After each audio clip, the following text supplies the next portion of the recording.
I think by now we've all heard the news from the Nintendo Direct on June 21st. New Pokemon DLC, the next iteration of 2D Mario side-scrollers, Pikmin 4, but the biggest news that came out of nowhere was definitely the announcement that they are remaking the beloved SNES classic, Super Mario RPG Legend of the Seven Stars. But with this remake in particular of an old but unique classic, it brings up some interesting questions. Are remakes a good way to introduce classic games to newer generations who wouldn't touch the dated graphics and controls?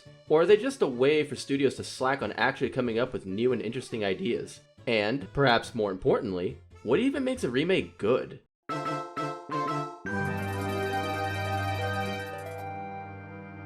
Remakes have been a cornerstone of the gaming industry since its earliest days, as developers realized the value in revisiting and reimagining older games for newer consoles and platforms. The evolution of hardware between console generations not only presented an opportunity to introduce classic games to new generations of players, but by leveraging the existing popularity of their established IPs, developers could showcase the technological advancements, artistic growth of the medium itself, as well as the improvement of controls. This also helped to mitigate some of the risks with making new IPs. With backward compatibility starting to become more common, older games could still be played even on the newer consoles. Now, players can enjoy their favorite games from the past without needing to have the older consoles. This not only keeps old games available for everyone, but also helps game companies make more money and keep their games popular for a long time. Skyrim? Todd Howard, please! On Alexa? Special edition? So many ports. With the rise of such digital distribution platforms as Steam, PlayStation Network, and Xbox Live, it provided more ways for developers to reach wider audiences by way of remastered or ported versions of their older games. And let's face it, in this day and age, the everyday gamer isn't realistically going to hunt down and buy an original Nintendo just to play their favorite retro games. Okay, maybe since COVID happened, this might be a more common situation. The big three distribution platforms offered an easy and cost-effective way to distribute older titles, making them available to people who may have missed out on the original releases, not to mention increasing their profits by not having a need to create physical game copies, which doesn't explain why digital game copies cost the exact same as physical game copies. Honestly though, why are brand new games over $100 in Canada? This is highway robbery. And it doesn't explain why Nintendo is still charging full price for decades-old games. No, wait. That's because Nintendo doesn't understand the used game market. Speaking of Nintendo, they have gained a reputation for bringing their older games to new consoles throughout the years. Since the 1980s, Nintendo figured that people were willing to buy, at its core, the same game. Over, and over, and over. But what is the biggest reason that companies pump out so many remakes? Let's go! Glorious nostalgia. Well, it's Money! but the money comes from our nostalgia. Nostalgia for not only video games, but all media from our youth is one of the primary driving forces behind remaking or remastering anything. Having played the games or watched the movies during our developing years, we often develop profound emotional connections to certain titles. It's why we so fondly look back on them. We also remember them looking way better than they were. Seriously? Look at how bad this looks by today's standards. By bringing these games into the modern era, developers tap into the nostalgia factor, allowing players to relive cherished memories and experience those emotions once again. Nostalgia not only appeals to longtime fans, but also introduces classic titles to new generations, promoting a sense of community between longtime and new fans. This also allows companies to preserve the games by bringing older games to modern consoles, whether that's by way of porting them to virtual consoles or full-blown remakes. This is the only way Nintendo will allow people to play their games other than playing the original games on their respective consoles. For a company that loves to port their major titles to every new console, they are incredibly tone-deaf to the fan outcry about bringing cult classics or fan-favorite titles to the eShops. I mean, what other way could anyone get the games? It's impossible!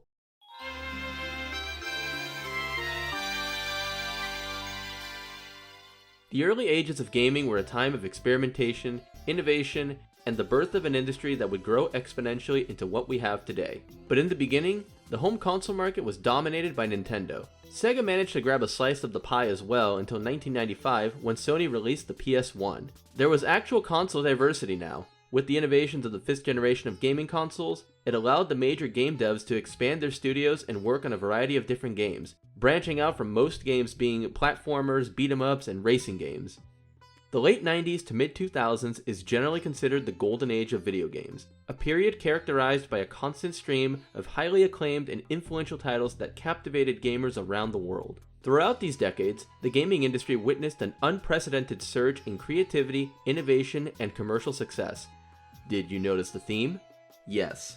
Every amazing game from the golden age has been brought to modern consoles. While we are reflecting on gaming history, 2011 is widely considered one of the greatest years in gaming history. It saw the releases of such critically acclaimed titles as Batman Arkham City, Skyrim, Portal 2, Mass Effect 2, Skyward Sword, Gears of War 3, Deus Ex Human Revolution, Dead Space 2, Pokemon Black and White, Dark Souls, Saints Row the Third. I feel like I'm forgetting a truly amazing game. Did you think I was gone forever? Yes, the long-awaited title that became more of an infamous meme than an awesome new chapter in Duke's history. Hell, I'd still hit it. This is definitely a day one purchase of mine that I am not too proud of. However, even with the legendary year of releases in 2011, there was a substantial shift in gaming around that same time. League of Legends, Overwatch, and Fortnite popularized a new model of how we experience and engage with games: live service games. Games before games as a service became the norm used to have life cycles. A company would develop a game, they would release the game, and that was it. There were no day one patches to fix mistakes, so if a company rushed out a terrible game, it was terrible. They didn't have a chance to fix overly buggy games, like Cyberpunk 2077, after launch. Sometimes there would be a couple of slightly updated versions released with some minor bug fixes, and while live service game updates have their perks, it's also drastically shifted the way games are developed and monetized moving forward. Game developers known for their amazing series, Rockstar, Valve, and, I hate to say it, but Epic Games, have just stopped developing games in favor of milking their cash cows.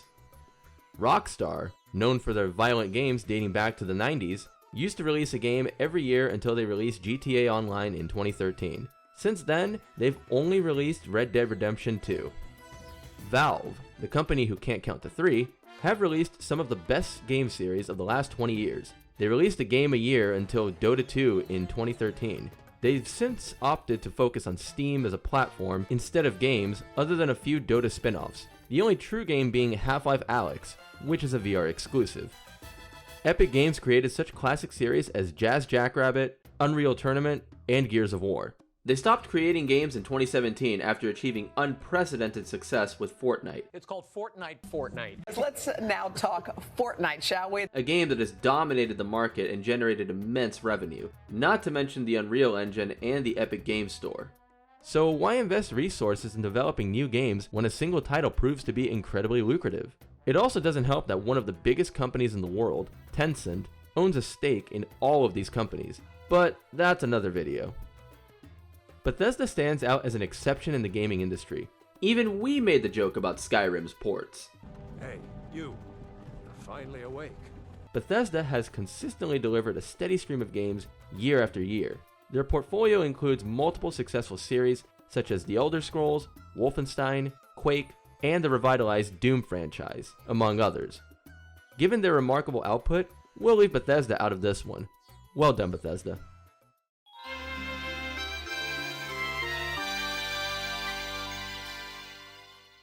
When game devs put their hearts and souls into a remake, it can really shine. 343 have done a great job on the remastering front, because God knows they haven't released any good new games in recent years. With Halo 1 Anniversary Edition, they did a good job with the remaster. It had some weird issues with the lighting and terrain, but it looks great. 3 short years later, 343 came out with the Master Chief Collection, which, as a whole, is a nostalgic box of awesome.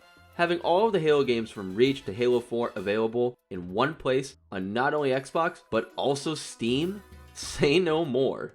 But specifically in Halo 2 Anniversary Edition, 343 took the oh-so-often called greatest game in the Halo series, other than the true GOAT Halo 3, and made it something amazing. They not only remastered the campaign, complete with stunning new cutscenes that 343 outsourced to Blur Studio, who, if you haven't heard of them, you definitely know who they are.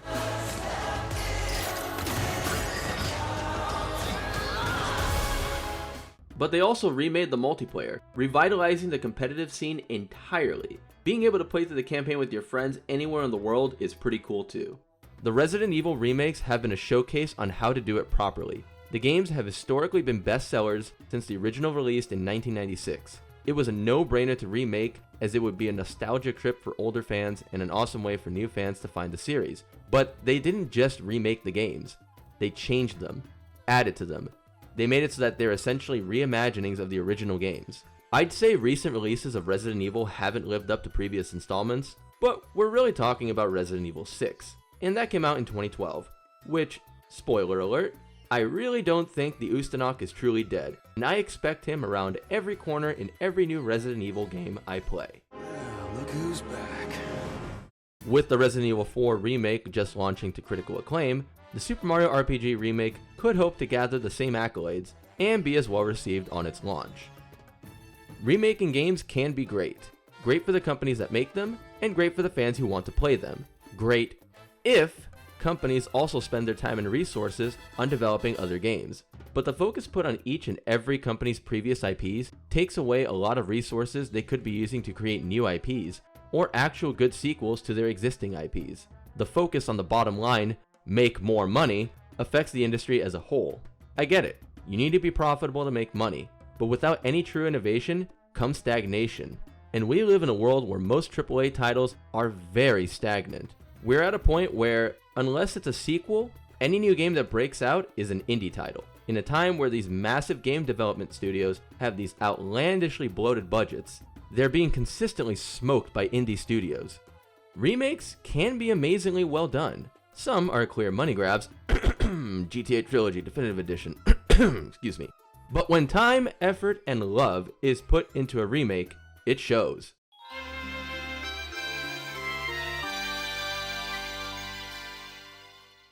Finally, as with all remakes, as well as every game in general, Nintendo has put a lot of time, effort, and most importantly, Money! into developing the Mario RPG remake. And with that time, effort, and Money! comes a certain expectation from us, their fans. If we go out and buy the remake, it sends the message, fans love remakes, we should make more of them. So instead of a new IP, we get more of the same. If we don't buy the remake, it instead says, fans don't like Mario RPGs, we shouldn't make any more of them.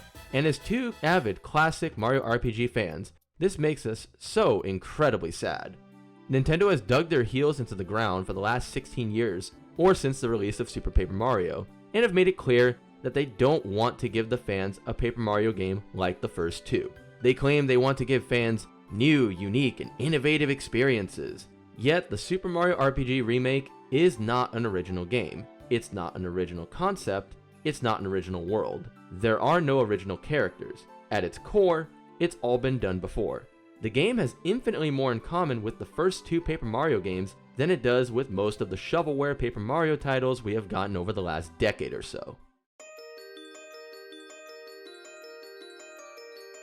Wait. Did they just...